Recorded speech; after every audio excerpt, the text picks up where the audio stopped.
जैसे ब्रिक्स में इंडिया और चाइना है, जिनके बारे में वेस्ट ने हमेशा ही कहा कि आप ब्रिक्स को मजबूत तो कर रहे हैं, लेकिन आप ये ना भूलें कि उसमें इंडिया चाइना है जो कभी सेम पेज पर नहीं आ सकते।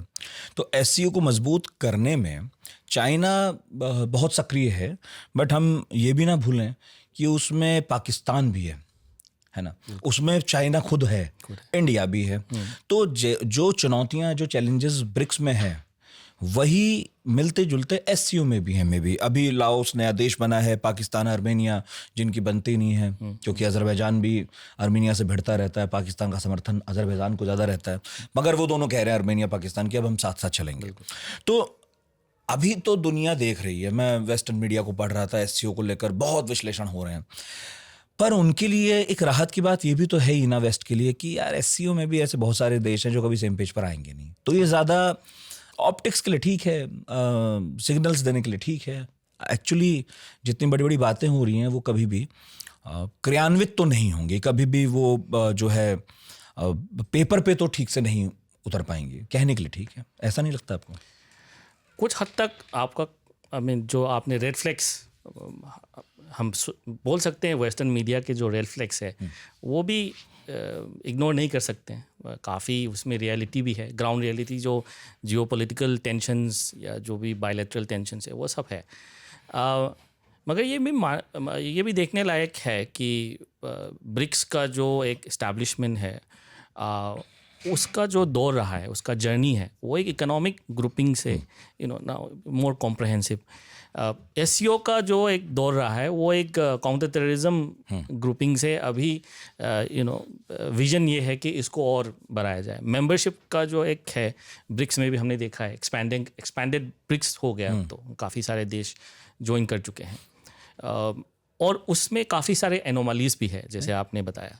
तो पहली बात तो ये मानूंगा कि ये एक मोमेंट, मतलब जियोपॉलिटिक्स और इंटरनेशनल रिलेशंस एक मोमेंट में आ चुके हैं जहाँ पे हम देख सकते हैं कि जो एक आयरन क्लेड वेस्टर्न अलायंस जो हम बोलते हैं, नेटो या उसमें जिस तरह का फिशर्स एंड फ्रैक्चर्स आए हैं, वो आज तक हमने वर्ल्ड वॉर 2 के बाद ऐसा फिशर्स हमने देखा नहीं है। तो आईना तो उनके तरफ ही जाता है। तो आई थिंक वर्ल्ड पॉलिटिक्स जो है वो एक क्रिटिकल फेज से गुजर रहा है, और एक जितने भी जो मल्टीलैटरल ऑर्गेनाइजेशंस है, मल्टीलैटरलिज्म इटसेल्फ जो हम बोल सकते हैं काफ़ी एक क्राइसिस के दौर से गुजरा है। अभी मल्टीपोलैरिटी है कि नहीं है सच में, या अगर चाइना को भी देखा जाए तो चाइना का जो एक सपोर्ट फॉर मल्टीपोलैरिटी है वो रियल में है कि नहीं। एशिया में क्या वो मल्टीपोलैरिटी चाहते हैं या दबदबा अपना चाहते हैं? मल्टीपोलैरिटी ग्लोबल में वो चाहते हैं या नहीं चाहते हैं? तो ये सब एक बहुत, मतलब this are very let's say significant questions, right. तो वो तो हमें कदम तो फूक फूक के रखना ही होगा, क्योंकि रेड फ्लैग्स जितने भी आपने बोले हैं वो सब सही है। एक फंडामेंटल प्रॉब्लम है चीन और हमारे साथ, जो एक सीमा का जो प्रॉब्लम है, वो तो SCO it's not a platform कि जहाँ पे ये बातें हो सकती है, ये सब डिस्कस होता है। तो एक लेकिन ये अच्छी बात है कि ये सब डिस्कस करके हम एससीओ गए थे। हाँ, एससीओ गए थे। तो मेरा ये मानना है कि देखो, एक तो चीन और रूस का अपना एक पार्टनरशिप है जो एससीओ से परे है, वो पैरेलली चलता है, जो उन्होंने कह दिया कि किसी भी हद तक हो, किसी भी हद तक, नो लिमिट्स, और नो लिमिट्स का काफ़ी सारा लिमिट्स भी है वो भी है, राइट। तो बहुत कम लोग जानते हैं, मतलब कि चीन और रूस आपस में भिड़ भी चुके हैं पहले, सिर्फ दोस्ती थोड़ी है। हाँ, वो जो लेट 60s में जो वो लोग भिड़े थे, उसके बाद ही किसिंजर और निक्सन गए थे चाइना में, राइट।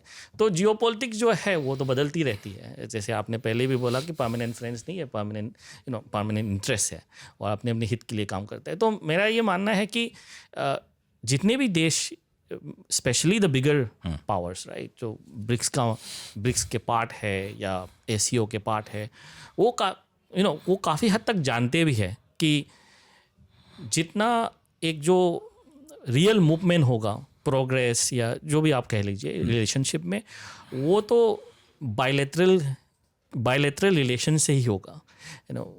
मेजर जो प्रॉब्लम्स है उनके सॉल्यूशंस है वो एसईओ और ब्रिक्स में नहीं मिलने नहीं वाले मिल हैं। सकता। तो इन अ सेंस वेस्टर्न मीडिया से जो रेड फ्लैग्स मिले हैं वो काफ़ी हद तक भी सही है, मगर ये भी मान लेना कि कोई भी ऐसा जो एक फॉर्मेट है वो उसका कोई मतलब रोल नहीं सक्सेस है, होगा ही नहीं, ऐसा ये नहीं भी है। हाँ, ये ऐसा भी नहीं है। तो वी आर सही है। Falling into the trap of the western सही मीडिया, है। हाँ, क्योंकि आपने कहा ही है कि यूरोप के अंदर भी अपने बहुत विरोधाभास है। सारे देश एक दूसरे के साथ कोई हाथों में हाथ लेके थोड़ी चल रहे हैं। हाँ जी। उनके अपने प्रॉब्लम्स हैं, लेकिन वो ठीक करते हैं। यूएस के साथ वो कितना नाराज भी रहते हैं, लेकिन फिर ठीक कर लेते हैं, है ना। अब भाई यूके बाहर निकल गया है, ब्रेग्जिट कर गया है, लेकिन फिर भी वो साथ है ही है। तो आप ब्रिक्स का भी जर्नी देख लीजिए ना, आप ब्रिक्स जैसे शुरू हुआ था, बिल्कुल। अब ब्रिक्स कहाँ से कहाँ आ गए हैं, despite all the red flags कि वेस्टर्न मीडिया ने जो इनके ऊपर लगाए थे।